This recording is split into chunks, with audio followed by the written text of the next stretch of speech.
So, I want to say a few things about Saturn today because there's going to be an exact conjunction of the Sun and Saturn in Pisces on the 28th of February. Happens once a year, Sun and Saturn come together. So, I'll begin by talking more generally about Saturn. He's the worldly taskmaster. He used to be the outermost planet before Uranus, Neptune, and Pluto were discovered. So, he's got this kind of holding boundary sort of quality to him. He's the sort of outer shell. So he sets the form. Yeah. He asks us to incarnate, to take form ourselves, in other words. So this is what the first Saturn return is about. When Saturn returns to the place it was in when you were born, when you're about 29 or 30, it's like it's a kick start. Right, time to incarnate. Take responsibility for something. Well, fundamentally, take responsibility for yourself, but for your life. So it usually expresses itself externally at that age. You see it like clockwork. You know, people get married, they get a promotion, they buy their first house, they have their first kid. It just sort of happens. We're arriving on the planet. Maybe we've spent our 20s trying this, trying that, getting to know ourselves in different ways.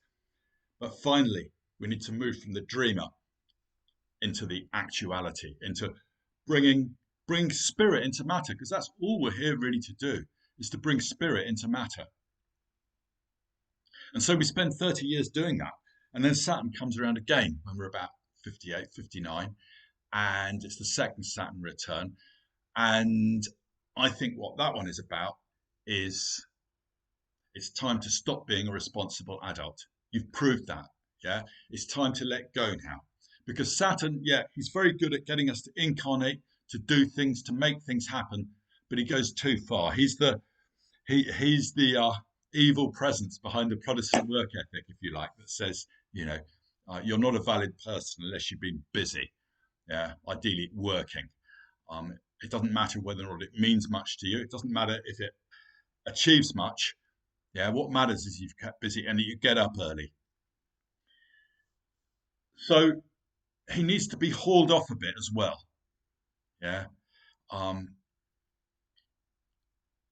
Because he is no longer the boss planet. He's used to being the boss planet. He was the boss planet for thousands of years, and it's only been a couple of hundred since he stopped being the boss planet, and he still hasn't got used to it. Saturn needs to be open and receptive to Uranus, Neptune, and Pluto because they are like spirit in three different ways. Spirit is creativity, as soul, as renewal, and Saturn needs to be the vehicle through which they can express themselves, rather than trying to boss them around. That's when people get really out of sorts, when they still keep trying to control their lives. Saturn gives you the ability to control your life, but we can only control our lives up to a point. We also need to be receptive to this kind of bigger design that's already there, that was woven before we were born. It's a living fate. The astrology chart shows us our living fate. It's not a dead thing. It's not written in stone. Well, it kind of is, also isn't. It's a strange thing. Our life is this dance between fate and free will, and we can never come firmly down on one side or the other. As Jung said, free will is doing freely and gladly that which we have to do. Maybe that sorts it. So Saturn lives at this edge between fate and free will.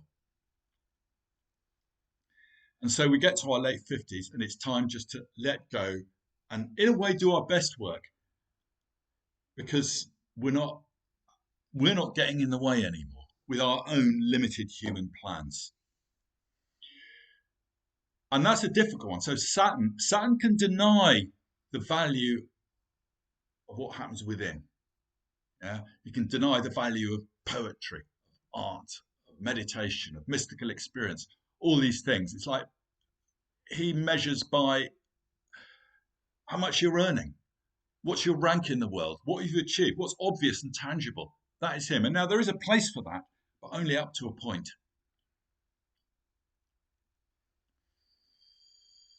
So, I can't quite remember where I was going with that one.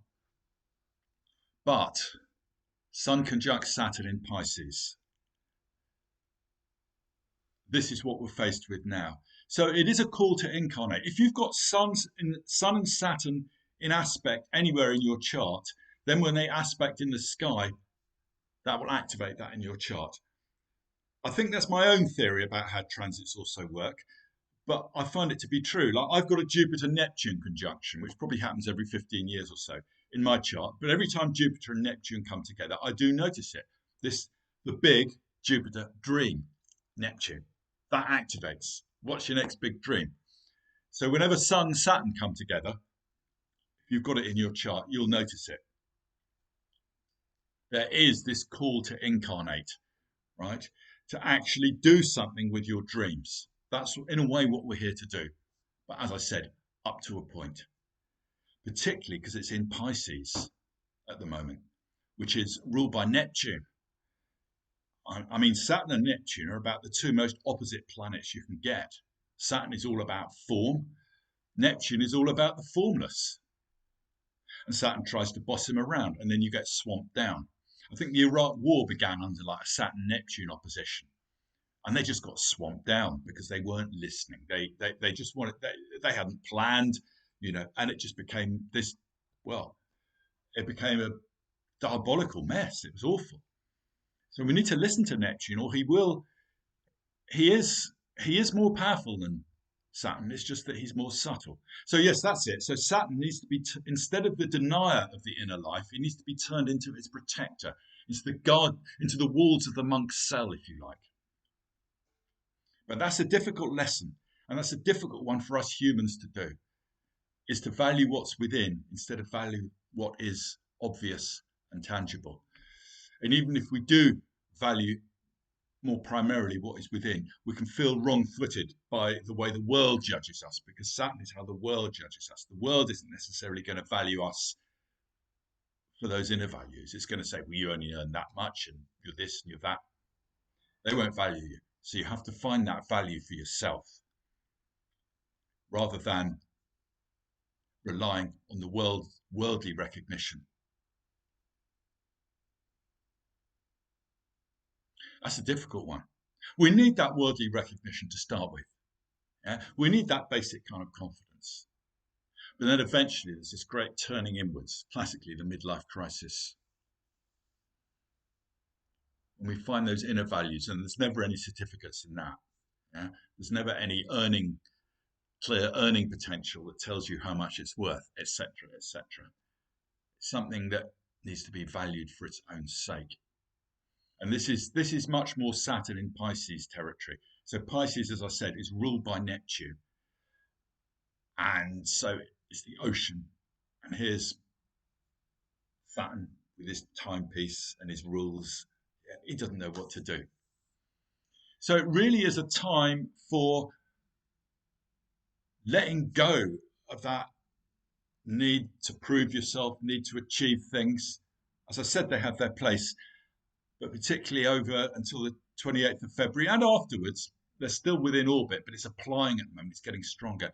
It is a time for just surrendering all of that and just listening. Just listen to the voices of the sirens. Neptune is like a siren voice. It's like the calling. Allow something to come through you. And it's like, wow, where did that come from? It's a time for creating great music or writing poetry or whatever it is that's creative or empathic in you. It's a great time for listening to others with your body, seeing what it tells you. Pisces takes us outside the usual forms within which we live. So there you go.